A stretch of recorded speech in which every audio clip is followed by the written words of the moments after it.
gentlemen. No. I hope I didn't.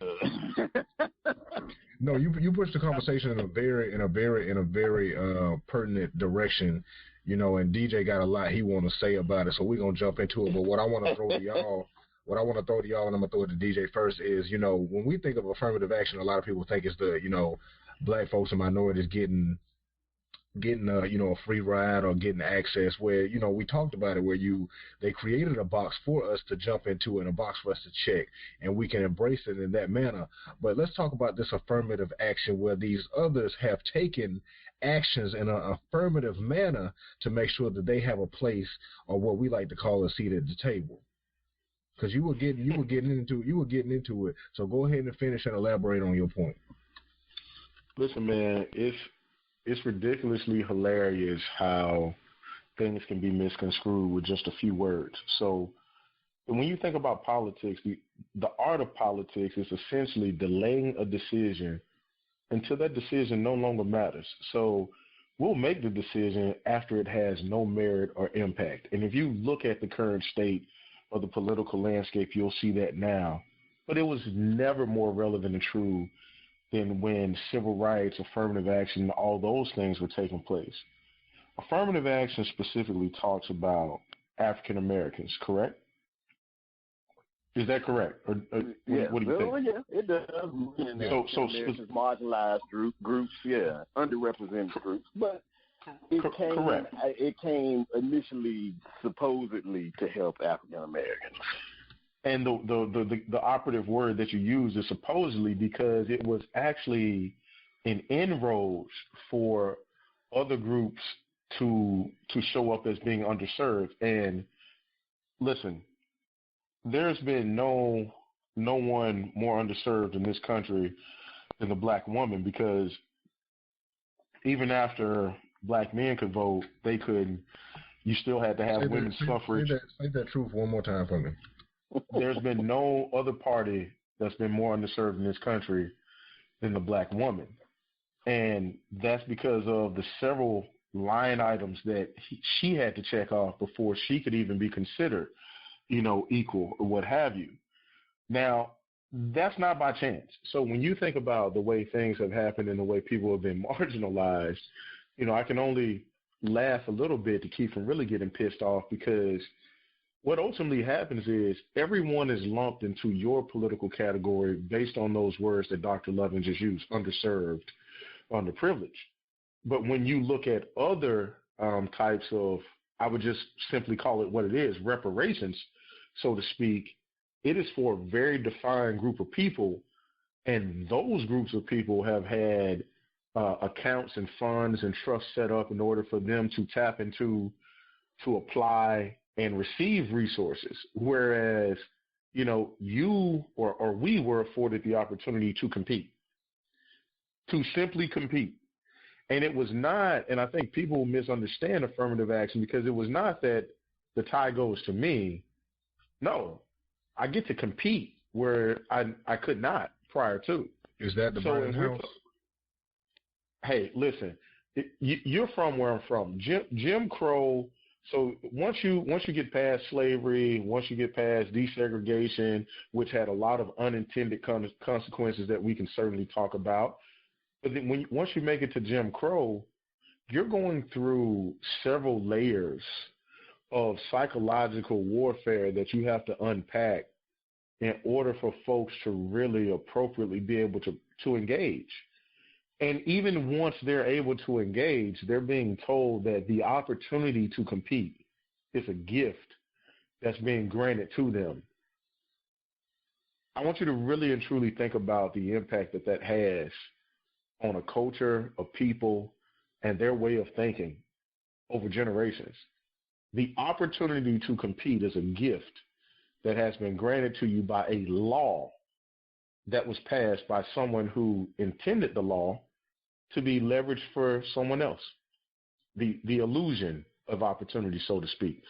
So it's not that affirmative action didn't serve its purpose when applied appropriately, because we have to remember that laws have to be applied equally and appropriately, and it's up to judges and lawmakers to do so. So But is we it safe know, to and so is it safe to say that there was an illusion of a box at some point that it we was were a trying box. our best to get into, and like you Absolutely. said, the politics delayed it until the box was actually created, but the box was set up to be typecast. Absolutely. That's exactly what I'm saying, Arthur, because when you think about the fact that if I tell you that you can't drink from my water fountain, naturally, what water fountain do you want to drink from? You can't sit at my counter. What counter do you want to sit at? People want to do the things that people say they can't do. They just want to. But if I develop the understanding that along the way, if I develop the understanding that, you know what, money is circulating in this community 26 times before it exits. How could we get access to that money earlier? Let them drink out of the water fountain. Let her drink out of the water fountain. They'll never drink from theirs again. So I'm a supporter of black business, but I'm also a supporter of great brands that do right by people. So by no means am I saying that I buy exclusively black. I would love to, but the fact of the matter is I can't right now, and I don't. But we can do better about supporting each other, and part of the reason why we don't is because we're still unraveling from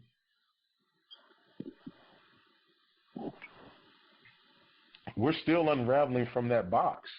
And so when you look out and you think about the unintended consequences, if there were black-owned businesses, which was doctors, banks, attorneys, your local butcher, essentially everything you had to have for sustainability and survival, that was eliminated with desegregation. Not that it was a horrible thing, but it was delayed into a point in which it could be leveraged for the proper use for the larger society. Because now you're putting people out of business that look like those people, and where are they coming and bringing their dollars? So yes, I am saying that that box was created to firmly cement and implant you in it, and it is very difficult to get out of something that you don't know you're in. You think you got it good. That's that duality and the balance of inclusion versus diversity in a sense, to where Correct. it's, when you're being included, is it really that diverse? And just because it's diversity, diversity on the board, diversity in the workplace, is it really inclusion, or is it is it like that the segregated box put inside of it? So it's like, let's be honest about it. It's a pen full of one type of cow, and then you take another smaller pen and put it inside that pen, but you keep another type of cow inside that smaller pen. So it's included, and it looks as diversity, but are you really being inclusive?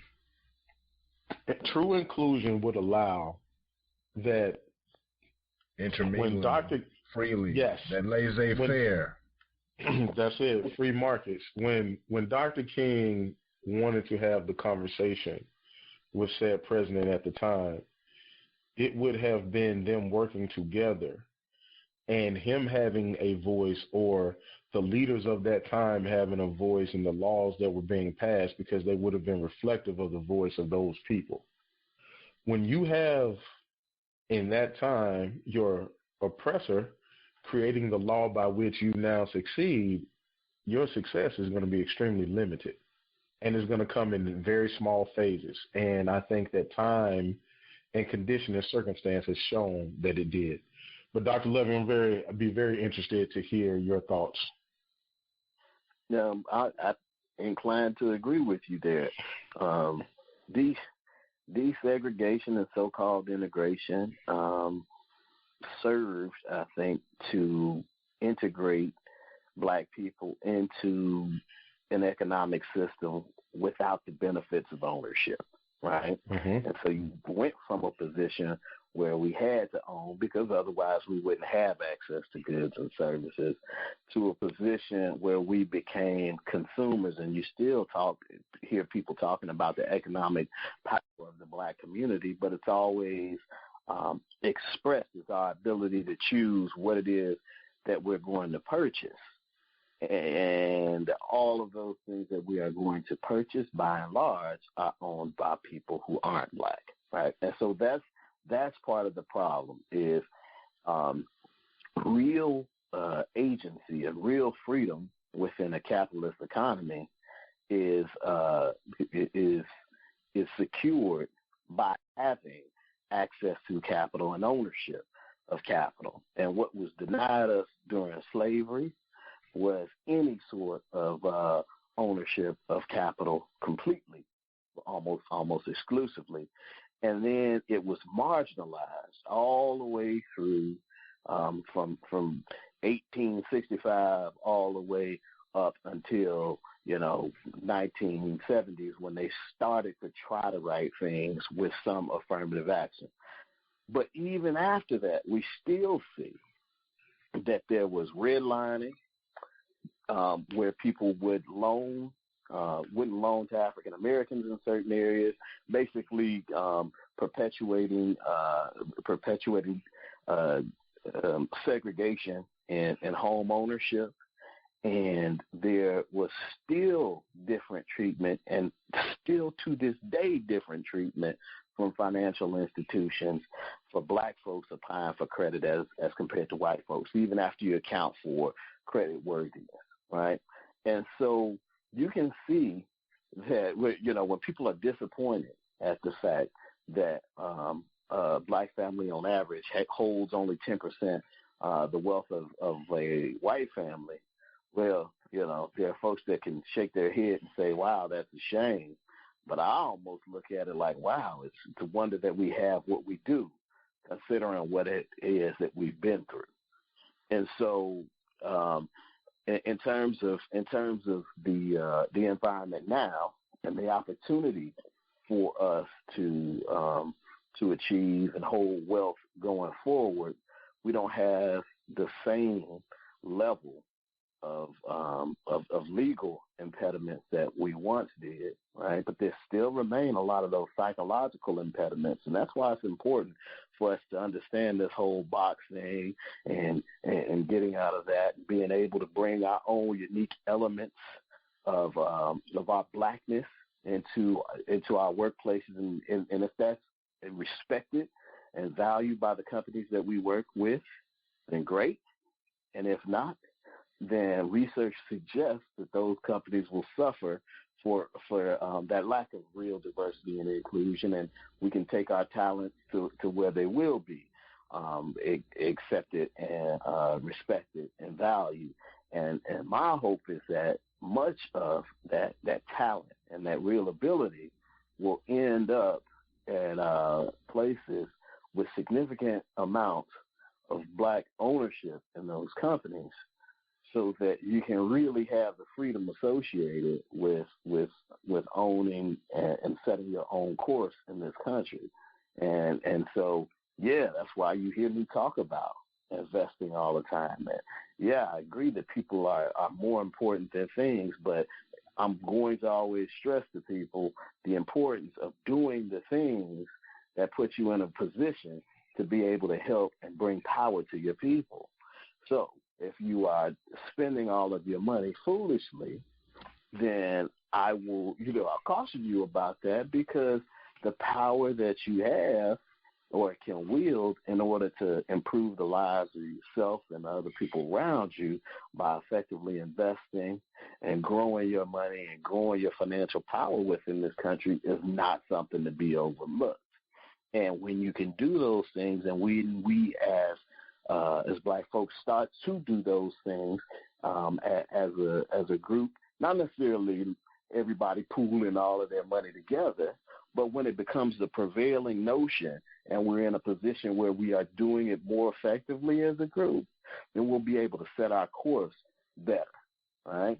Do I think that the government owes African Americans? Absolutely. The United States government owes those individuals that they put in a position where they could not read, they could not earn, they could not have assets. It owes. I don't know that the United States will ever pay the descendants of those individuals, but it doesn't change the fact that the United States of America, people talk about reparations and they say, well, why should white people of today have to pay for the sins of white people in the past and pay black folks today who are doing great? That's not what it's about. It's about the United States government and the disparate treatment and laws that it perpetuated and put in place and used to disadvantage and disenfranchise those people during those times, and the economic repercussions that still reverberate to this day. And so it's a U.S. government thing. So the advantages that I've experienced as a U.S. citizen are in part due, even as a black man, to the injustices suffered by black people long ago. Now, we can decide as a country that we're going to move forward and handle it. We can decide as a country that we're going to try to sweep it under the rug, but I'm not going to be a part of sweeping it under the rug. If you ask me, I'm going to tell you what it is that I think, because I know what the truth is, right? You owe that you owe that you owe. We as a country do. And so we can either honor that and act accordingly, or be forever in the position of the people that owe. But it ain't never, we ain't never gonna be at the place where the debt is paid until we choose to try to acknowledge it and pay the debt. I know that I've gone down a deep hole over here off to the side, but I'm just saying what I'm saying, because it relates to when you start talking about the actions of people who feel entitled despite the fact that they have none of the actual human capital that should put them in a position where they're running this company, right? But they feel just fine about how they got there, having taken no tests. And you can't tell me if they cheated to get into school that it is beneath them and they would never consider cheating while they were in college. Those people probably buying papers and cheating their way all the way through. And they're the same people that sit in these board meetings and steal folks' ideas then. And they don't even think about it. You know, it's one thing to steal and think about it and maliciously steal, but to have it so ingrained in you that stealing is comfortable that you don't even feel like you're doing nothing wrong. So DJ, you can definitely get real about it. Let's dance with it. So you talking about it. It brings up the point of just how the corporation signs you to those deals where it's like, back in the day when you had Edison, like people like Edison, I'm gonna use him as an example. I don't care if you like it or whether you're not. But Edison ran Edison Corporation, Edison Labs, where everybody that was hired for him, if they invented or created something, Edison got credit for it as the patent because it was taken by the company. And it happens today when people sign agreements, especially people that are in research and development and things of that nature, to where the company owns whatever you create. And, most companies have some type of agreement like that. But I just wanted to bring that point up. But definitely I want you to speak towards the point of, we go through, the past is the past and things happen the way that they happen. And then little by little, there's this illusion of diversity and inclusion being sprinkled about. And then in the grand scheme of things, there is no true diversity or inclusion. So you got a board, you got a 12-member board, and you put one minority on the board, and it's like, oh, we're diverse. But then your workforce is still at 10% minority. And management is at 3% minority. Management roles and leadership roles are at 3% minority. And things of that nature where you look at the numbers, and the numbers don't actually reflect what would look like diversity and true inclusion. Because true inclusion and true diversity would in essence be a 50-50 thing, at least, or something where it's not so heavily one-sided. So definitely I want you to speak on that point of this illusion of inclusivity where this box is like, oh, there's a box for me to jump into, and then you get in the box and you realize, oh, I'm the only one in the box. Man, you're really uncovering some things right there, but this is not new, right? So look at the way the country was founded. I mean, it replicates the exact story that Ajamu just told about, getting into school, stealing ideas in the boardroom, and so on and so forth. Because, I have a niece that's 10, 11 years old now, and in her textbooks in the rural South, she's being told that, slaves signed an agreement to come here and work on a contract, and at said time the contract would be up and they could go on and earn a living. I'm like, they're pushing that indentured servant narrative real tough now. And they're doing it real bold. This is not medieval times. Like that was not indentured servitude where there was a series of 7 years, because there's no way in the hell that 7 years turns into 450. I mean, I don't care how much you can't count. If someone says, "Hey, you're gonna serve for a certain amount of time, then we're gonna let you go," I'm pretty sure that by the time they're somebody's great grandfather, they've figured out that they've probably been around serving a little bit too long.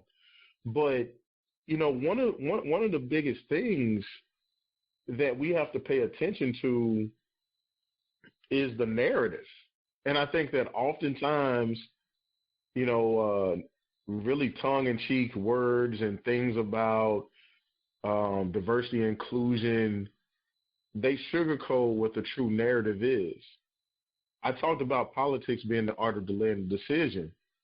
Diversity has always been important. Inclusion has always been important. But now it's profitable. See, that's the word that matters more than anything. It's not that it's important today and it wasn't important before. Now it's profitable. The reason why it's profitable is because women are able to make decisions that they were not able to make just 2 decades ago, 3 decades ago. You know, the earned income of a woman in this country is growing exponentially and exponentially fast. Women are the most educated cohort in this country and growing. And so because of that, she's not forced to make decisions that would allow her or force her, so to speak, to stay at home while someone goes to work and she's barefoot and pregnant taking care of kids. So because her options are vast, companies now have to be more responsive in a different nature. You see, women, again, I talked about this earlier in the other show, black women, women in general, but specifically black women, disregarded for the longest, man, the longest. And I'm going to tell you that their constituents were right there behind them. While they may have benefited some, men during that time looked at women. You didn't have a lot of say so, and I think we all know that. Women are demanding things. So as it relates to getting out of the box, I would tell you to take a look at what women are currently doing. They're standing for something. They're speaking their truth. They're owning and defining who they are as women. They're saying that I can be a mother and I'm going to be a great employee. They're power. Saying that it is. Define phenomena and make it act. And make it act. But they are also moving together. One of the things that we have lacked in our community is the ability to move as one. And we, if we can get to a place, excuse me, where there's a shared agenda, because one of the things that we do, black man versus black woman, double minority, I got it worse than you, you got it worse than me. If we could cut through that chaos and understand that collectively we can demand and accomplish more, we would see similar results as you see with women. Again, it's about being a collective cohort. And I think when you talk about systemic issues, the way that you get through and you cut out the ability for a group to move and enact as one, you create dissension amongst the ranks. And you see that a lot within this group. Finally, what I would say, Arthur, around this is you really want to, talk about getting real about it. These are things that we have to educate ourselves about and understand. So when you're going into a negotiation with a company or you're up for a promotion or what have you, Dr. Jammu talked about it earlier. You can make a lot of money, but you can't always impact and enact change. Sometimes being a change agent is more important than that $10,000 that you're going to get that after taxes is not going to be much anyway. So you may be able to change the narrative around an entire group of people, but you may be focused on $10,000. So I think these conversations have to be had more so that we know what's vital and what's key, the things that are the critical objectives that we need to accomplish. Because for a lot of us, you're the first to graduate from college. You take on the responsibility of carrying the load for a family. many times you're often only looking at the financial means of a situation or the gain that you can get from it. You're not looking at what you may have to give up from a standpoint of who you really are as self or what defines you as you. Those things are really great and grave decisions that are being made by really young people. Keep in mind, you're going into the corporate space at 22, 23 years old in most cases, if you're not going to grad school. And without conversations like these, where do you turn to get that information? Because many of us are not growing up on golf courses. We're not growing up having these conversations at our dinner table. So unless someone is bringing these conversations into your home or through the speaker on your phone, it's not happening a lot in our communities. And that's a narrative that we have to change if we want to rewrite the course of where we're going as a collective unit. But I would point to women and what they're doing right now as a key example of how you mobilize a group of people to demand change. And you see that corporations respond to it because it's about profits. Specifically black people, black women. But Dr. Lovin, he always stresses people over things, and that's, it's crazy how it, so far we've done three, kind of specific but yet broad topics, to where there's always an underlying point to it that we stress that people, are more important than things. So I just wanted to make that distinction because it sounds so simple, but it's very pertinent to remember when you're thinking about things, because like we said, it's to be able to define yourself when you're in these positions, and then like we said before, defining that phenomenon and making it act in the desired manner is what power is actually. That's what we're taking as the true definition of what power is, and certain groups and certain people are able to do that when you tap into yourself. And right before you're ready to tap out, tap in, you tap into yourself and you figure out those things, and you figure out those strengths and those weaknesses where you can navigate in the best ability possible. And DJ kind of alluded to it, where we're so caught up in, okay, if I do this or I get this job or I get this position and I do these certain things, then it means X amount of dollars. But we don't really think about the effects to the legacy. And I think that may be one of the discourses when it comes to the vast differences between the groups of people. And there's a wave, if you will, that is not. I don't want to use the word trend. I don't want to, I don't want to say woke and all that stuff. But it's just a wave of just thinking where it's like, okay, maybe the legacy is slightly more important than this extra, like you said, a little bit of money. Like after taxes and all of the bull, is it really worth it? To now you could possibly put the future at a disadvantage, and specifically your future, and not just in terms of yourself, but your legacy if you got one coming. So it's like, okay, if I do this way now, I can forfeit that $10,000 raise, but now my future, this future has way more inclusivity, way more diversity, because it's like, okay, I can be selfish when I'm in this position, because I've checked that box, I'm in this box, I've been typecast into this role, and now I can do as much as I can and just, run to the top.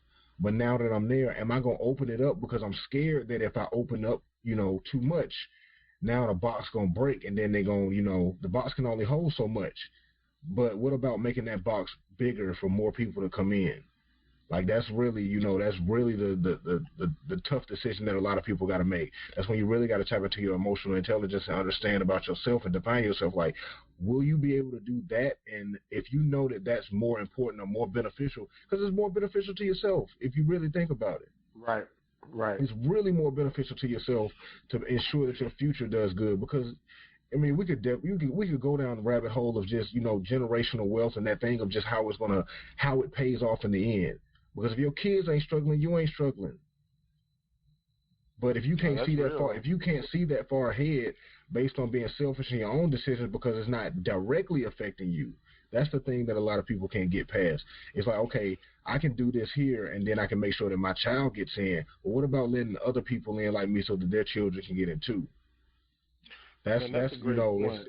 That's the thing about that box though. Once that box is created, it creates a competition to get into the box Mm-hmm. because they already know, like, look, we only got, just like with the lottery with all these charter schools and things like that, where it's like, we only got so many slots.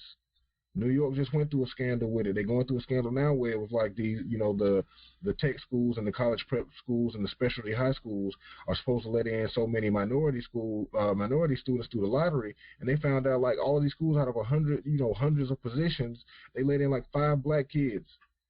Like, what you mean? You got that? The boxes, you got that much, and this is one big box saying get into this special school. Mm-hmm. And out of all of those boxes, you only let five or six be black. But we're fighting to get into it though. So they creating this box, and we fighting to get typecasted. So when you fought so hard to get into this small box, are you really gonna break this box down, or are you gonna make this box work for you and only you? Right. And Dr. Levin, man, before you jump in quickly, what you're saying is huge because we talked about this maybe a week or two ago, but we didn't have a show. And every decision is an opportunity cost. And I think that people really need to understand that. We make these decisions and we arbitrarily make them like they impact nothing. It's either now or later. You either pay now or you pay later. And when you pay with time, you're paying with a really expensive currency. So, the decisions that you're making, you brought up your legacy, your future. You really are. Everyone is a test case, so to speak. What is acceptable, what type of norms can be established, and what have you. But for folks just looking for somewhere to start, we talked about this as well.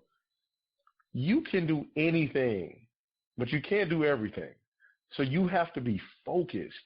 So when you start talking about the scenario of this box, because you fight so hard to be in this talent pool, so to speak, or of candidates that are going to be selected from this box, sometimes it is really difficult to understand that you may need to break out of it and you may need to be the person to really burst this thing open. But when you really understand the fact that you can do anything you decide to work to do, anything you want to work for, that box really can't hold you. At that point, it's a matter of you understanding that you can't do everything, but you can do anything. And getting out of that box is a core priority because you can accomplish the change that you need to accomplish from inside of there. And that's key to understand because that's where the generational and transitional things happen is when you can break free from that. Dr. Levin, what do you got? No, this is precisely the line that I was that I was thinking along. It's people look at their tough situation, the time where you were standing on the financial aid line, or man, you're trying to make sure you get all your classes in time and trying to make ends meet while you're in college to pay fees or whatever it is that you have to pay as a student. You look at that as your struggle, right? And then you mess around and you get quote unquote there, right? You're at a place where you're making good money and you can choose to sort of float and be comfortable. And that comfort is where the real sort of hampering you from and keeping you from getting to your real destiny exists, right? When that fire is under you, you're gonna move. You're gonna struggle. When your bills are late, you're gonna do what you need to do to hustle in order to go where you want to go, which is to finish college, to get up to that next level, to do those things. When that pressure's on you, man, it makes you want to act. But once you get comfortable making yourself act, that's when it gets tough. All right, and I can speak to this personally. Once you are at the university or in the company, and they're happy to have you there, and at least act like they welcome your opinions and all the rest of this type of stuff, it's easy to stop pushing. right? And it's easy to stop. Now you have to create the pressure yourself. They lure you into that false sense of security. Yeah, man, and that's when you have to craft and create a vision. You have to understand why God gave you so much more than is necessary to do the job that you're doing right now, right? And you have to craft something that seems so big that it borders on ridiculous. And when I say it borders on ridiculous, I don't mean it's on the not ridiculous side.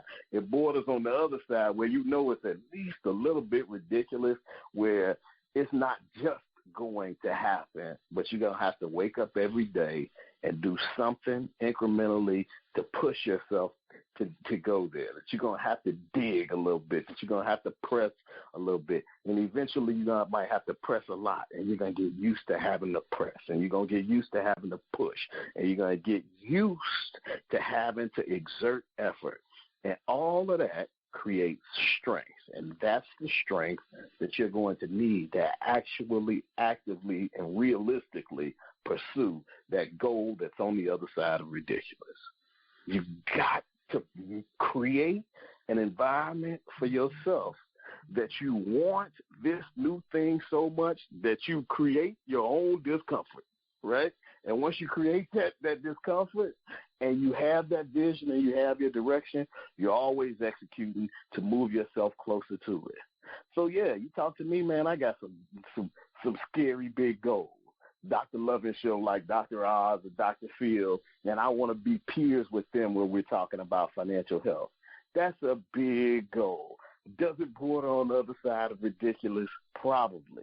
But I'm making myself uncomfortable enough to push every single day to get there. And I have a realistic, crazy thought that is going to happen. Why? Because I'm exerting the effort in that direction. And so with what you're doing, with what we're doing, if you're on that job every day, right, and you've gotten to the place where you are completely comfortable, you might have messed around and died there. Not even no, either that or on your way to it. You don't want to let those dreams die that you have. You know that there's something in you. Push towards it, right? Because that's what makes you uniquely you. And those other little things that you're doing, those are fine. But you, as that person you are, that own unique perspective that you bring to the table, there's nobody else that can do that. When I say people are more important than things, that's what I mean, right? And so you've got to push and motivate yourself. I don't care if you got to listen to other podcasts, do other things. I don't know what you need to do to get yourself going, but you know that there's something deeper in you. And hey, let's go get it. You brought up a great point that I just want to bring up to both of you all. Is you said you got some crazy big dreams, and I don't know about you all, but I know for a fact myself personally, I have in the terms of pure dreams, like you go to sleep and you have a dream. I have vivid dreams. A lot of people say lucid dreams. I have those too. I have dreams where I'm flying, and some are very very vivid, very creative, artistic, what have you, and things of that nature, where things out of the ordinary and things that are not normal happen. And I know that happens to more people than just myself. And when people tell other people about those types of dreams in that context, it's very easy to believe that they had a dream where they were fighting a dragon and flying and things of that nature. And it's so normal. But when we're talking about actual dreams that people want to manifest in terms of their lives, and they're so big, why are people so quick to discount those dreams as, oh, that's crazy? But if I tell you that same dream that I laid down and had last night, I was fighting a dragon and flying, everybody's fascinated, like, oh my God, what a crazy dream. But then I tell them, I want to do this, I want to do this, and I want to own this. And then it's like, whoa, that's too big. Why is that? Man, listen. I learned a long time ago, being 21 years old, you have to protect your dreams from people who have had their dreams stolen by other people. You have to do it, because what you get is a situation where, unbeknownst to said person, they're simply placing the limitations on your life that was placed on theirs, as opposed to imparting the lessons on you that would help you better navigate the situation a little bit better than they did. Oh, nah, man, you can't do that. You can't do that. And I'll be very clear. I mean, my goals and my dreams have evolved over time, but I remember sharing these things with you when we were at Tuskegee. One of the things that I thought was, man, you know, when I graduate, if I can just figure out a way to make $100,000, man, I'll be good. I'll be straight. I'll never have to worry about anything again. Wrong. Okay, so you have to reset. But even that, having that conversation with people that I loved and cared about, it was, well, hey, now don't go get beside yourself and think that you can make all that money. I mean, concepts of money matter.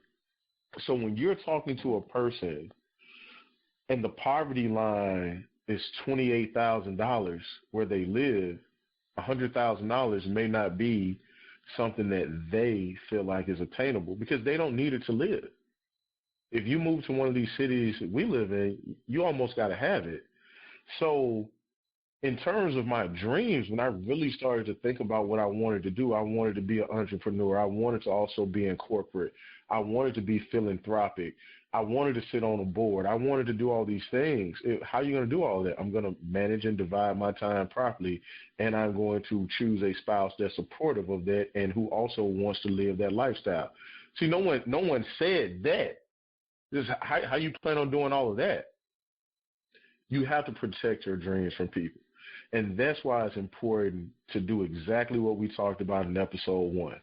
Know who you have strategic partnerships with and know who's in your power circle, because those are the people that you can invest your dreams, goals, and admirations with, because they're going to invest back into you. You can pour into each other. It is hard to pour when you're empty, and it's also hard to pour into someone who's always running out of gas, because you're going to find yourself in a situation where they're always on E, and you're not going to always have it to give.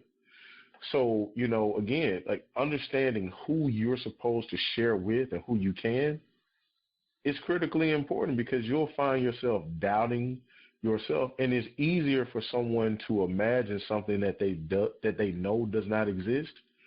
But when they hear you put a plan in front of them for how you're going to do what it is that they thought was impossible, sometimes that's heart-wrenching and shattering for that person. And it's hard to be happy with for someone else when you're not happy with yourself. So you have to be careful, man, who you sharing your dreams and your goals with, especially when they are the types of dreams and goals that you have, that a Jambu has, that I have. It's difficult because people are going to say you're crazy. Oh, nah, man, you crazy. That can't happen. You guys are not going to do a podcast. Well, why not? This is what we do anyway. We're not doing anything different than we do anyway. Except recording what we're doing. And giving and sharing it with people.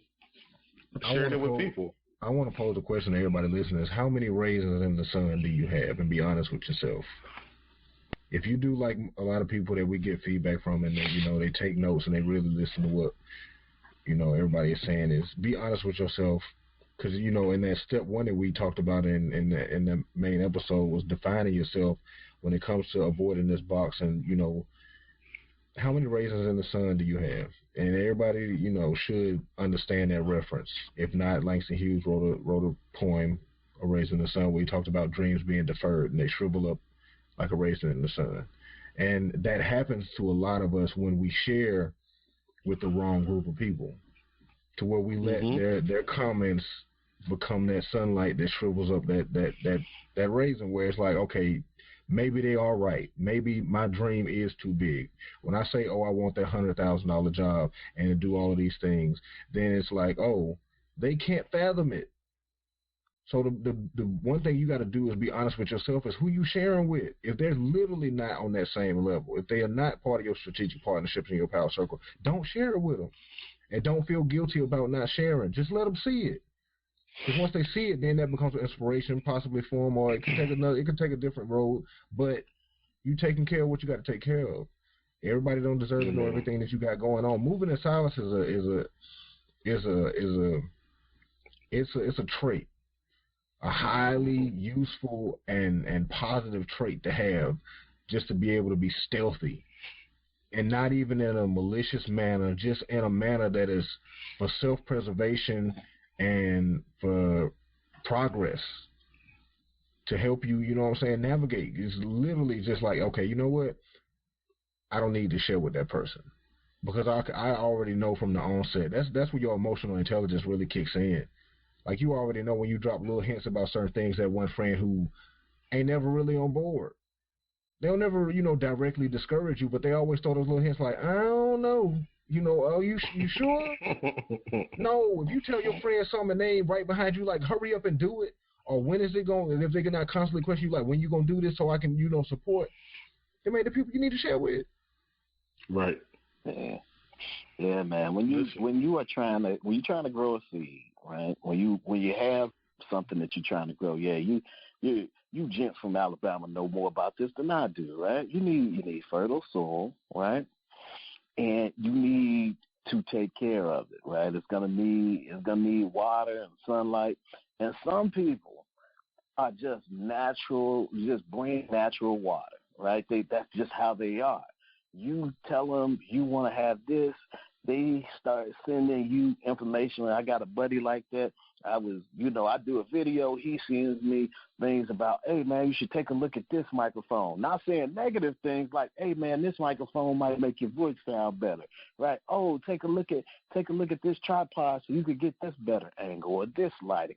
Those type of people. Shout out to my buddy Kevin Washington, MD, just one of many people who I have who are water bearers in my life, man, who try to help cultivate, plant, water, and grow seeds.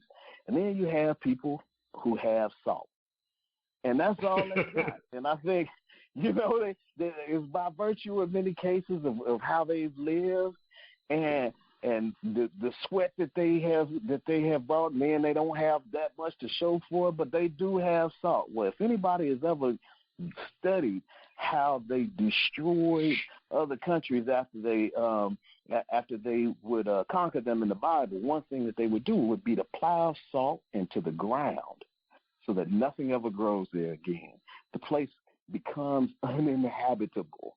And there are people who will bring, by virtue of that being all that they have, salt to your seed and destroy not just the seed, but the soil around it and your environment. And you get to the place where if you listen to them long enough and you allow them to bring that salt to you, then nothing will grow. All right? The Dead Sea is full of your tears. That's right, man. So you got to be careful about who you surround yourself with and definitely careful about what you allow them to contribute to the things that you find important and actually want to advance in your life, right? Some folks need arm distance. Some folks need statewide distance, right? Sometimes you got to just detach yourself from individuals in certain ways because they are persistently negative and persistent with that salt, and they just can't help themselves. Well, you can help them to help you by keeping them away from you. That's just what it is. Right. No, like that. Yourself into the Dream Protection Program.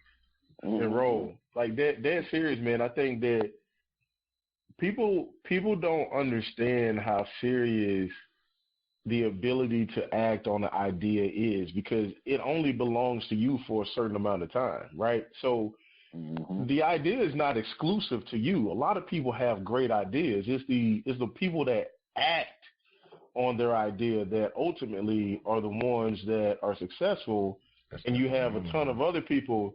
Exactly. You have a ton of other people sitting down going, oh, man, I thought about doing that before. Of course you did, but you sat on your ass.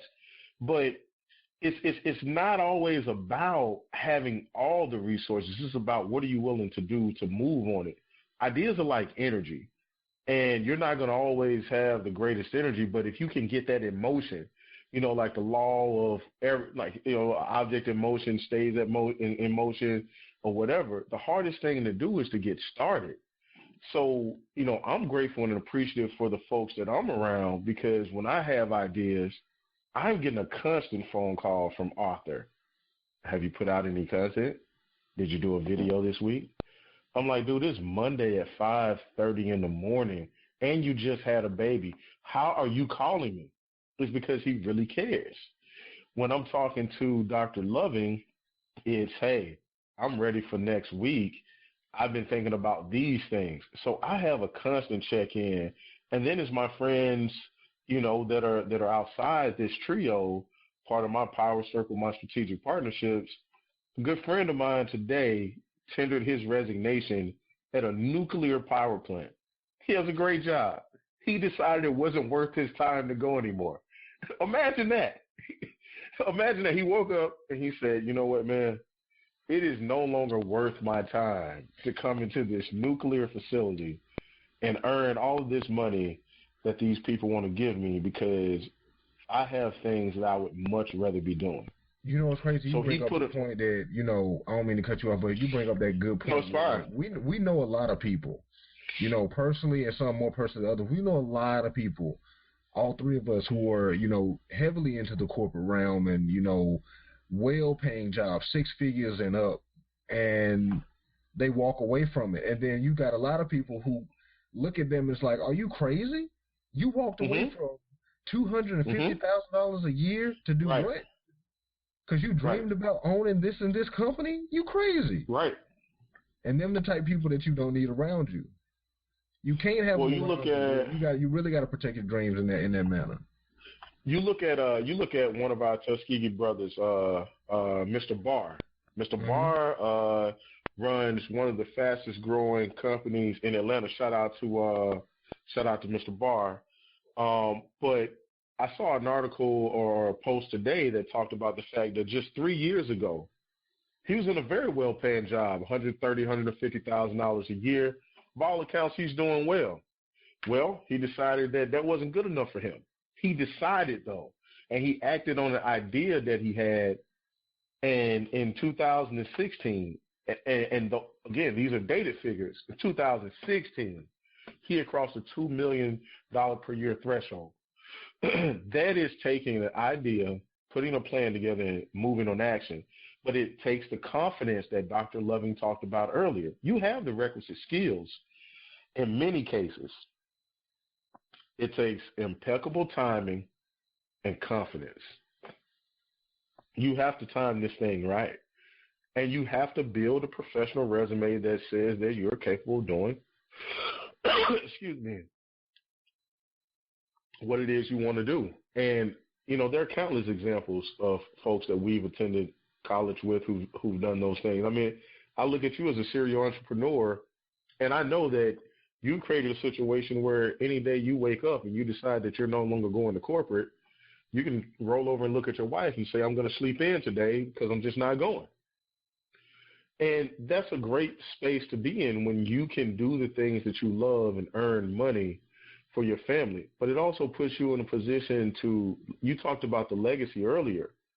It's going to do you a world of good to be able to tell Avery, I have 5 businesses that you can take over if you so choose to. It's up to you what you want to do. But she now has options. And Dr. Jumbo talked about it in the last call. You're not going to tell Anaya what she's not going to do. And it's the same thing in this house. Dallas will have options. And he's going to be surrounded by the very best people in my life, their children, their support system, as well as mine, and he'll know that he has options.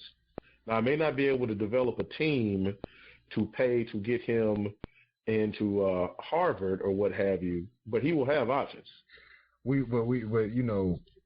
Despite that fact, he would definitely have the connection to get into all of the finest of HBCUs around the country. Oh, absolutely. And the world, because Dr. Lovin posted that article. I mean, it's kind of old, but it's pertinent and valuable to bring up that the U.S. Virgin Islands Institute, what is it, University of the Virgin Islands is like 3-4 years now, and it's an HBCU. Yeah, man. Beautiful place to go to school.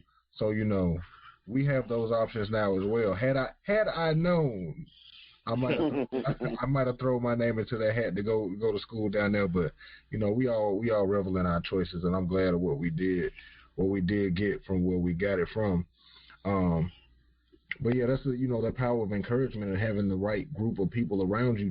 And that's, that speaks to the point of having a strategic partnership. You can have a strategic partnership where you have people in place that specifically do just that, where they encourage you to, create options for yourself and encourage you to, follow your dreams, like in actuality, and not always throw it to the side. It's like, are you sure? Because, I mean, if they question it, then you'll question it. And once you start questioning, like DJ said, you'll lose it.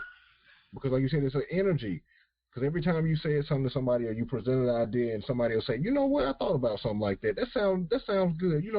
That came across my mind the other day. It's like, yeah, but you didn't act on it. And I'm trying to act on it, but now you're deferring me from acting on it. Now it's going to be another raisin in the sun with yours, and now we got the California raisins. And don't nobody want that. Nah, we don't. We don't. You know what I'm saying? Cool to look at, fun to play with, but it ain't really what you want your life to be. Because you know what you really want it to be. It's a dream for a reason. It's supposed to look good. It's supposed to feel good. You look good, you feel good, you play good, they pay good. Primetime said it the best. And we know it's the truth. Right. We know it's the truth. We've seen it work. We've seen that phenomenon act in the desired manner, so we know what power looks like. But with that being said, Dr. Lovin, you can go ahead and give your closing remarks. Oh, I feel like I've talked a lot today, and I just want for people to recognize that dream that you have has value, and that perspective you bring, that special spark that is you, is beyond valuable. That you are priceless. Okay, and I think it's important for you to recognize that there's no one like that can bring exactly what you bring. Even if somebody else comes up with that idea, and you say, "Oh man, I thought about that," they won't do it the exact way that you would have done it. All right, and so it's important for you to bring that vision that you have, to develop it.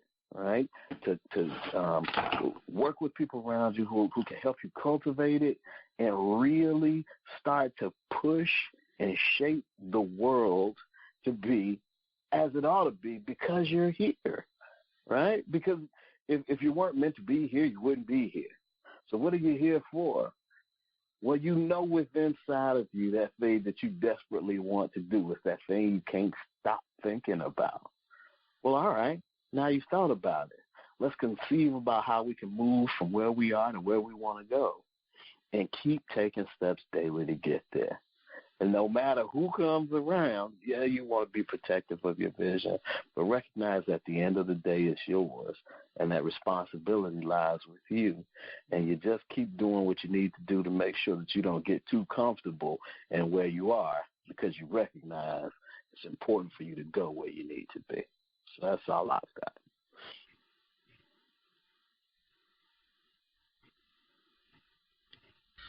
DJ, go ahead with your closing remarks. Man, it's been an interesting night of conversation, and this was something that was weighing on me, because I speak to a lot of kids at various school districts around the Philadelphia and Delaware area. And it's hard when you look out and you see, the socioeconomic situations that some of these kids might face, and you see that they're trying, you see that they're highly intelligent, but systemically you see that there are things that are going to be an impediment for them that they have no idea about. That's a hard pill to swallow, and I think that we have to do more, both from a corporate perspective in terms of getting out, giving back, but also raising awareness, and also from an educational perspective, getting involved in the alumni networks in our respective areas to make sure that these kids understand that there are opportunities and options outside of traditional WPIs that they might think that are the best available choices. As it relates to avoiding the box, AJ, it's hard to say it's simple, but it really is. Own who you are. You define who you are and what you want for your career, we talked about managing your manager in the last episode, but it's really true. You need to control the narrative, and you need to make sure that your manager and your leadership team has a vested interest in you and where you're going. Dr. Jamu says it all the time that people are more important than things, and that theme continues to just resonate because at the end of the day, you really have to remember that all the decisions that you make are at an opportunity cost, and that sometimes you may have to choose advancing the conversation over advancing your W-2, especially when the amount of money is so insignificant that it's not going to change much. You know, real change happens at the thought leadership level, and it doesn't always happen in your W-2. So, you know, you need to combine those two things. We want you to grow your W-2. We will also want you to do it with integrity. We want you to control who you are, define who you are, get out of that box. Understand that you got to get in it in order to be selected to have a seat at the table. But ultimately, you got to break free and get out of that box in order to enact and affect change. Thank you, as usual, gentlemen, for embarking with me on this journey. I just want to remind everybody we talked about step one, which was define yourself. And when you define yourself, also keep in mind to define your legacy. And, you know, don't be selfish with it, but also be selfish with your dreams. Don't share it with everybody. Enroll yourself in the Dream Protection Program. Everybody does not deserve to, you know, be included or to be privy to your dreams. They're personal for a reason. That's why you and only you have them. When you have them, it's an energy, like DJ said, that floats around. Once you catch it, if you want to define that phenomenon and make it act in the desired manner, that's you taking control of your power and making things happen. If not, let the energy flow on to the next person and see what they do with it. And if it comes back around to what somebody says to you, don't defer that dream for them. Let them make that choice on their own. But as usual, we want to thank you all for embarking on this journey with us. You can follow us on Instagram at BREADrenPod. That's BREADrenPod on Instagram. You can follow all of us at our respective websites, which will lead you to our social media at JamuLoving.com, DestrianWellsConsulting.com, and MMBBGW.com. This has been the BREADren Show podcast after show. We thank y'all and we love y'all and we out.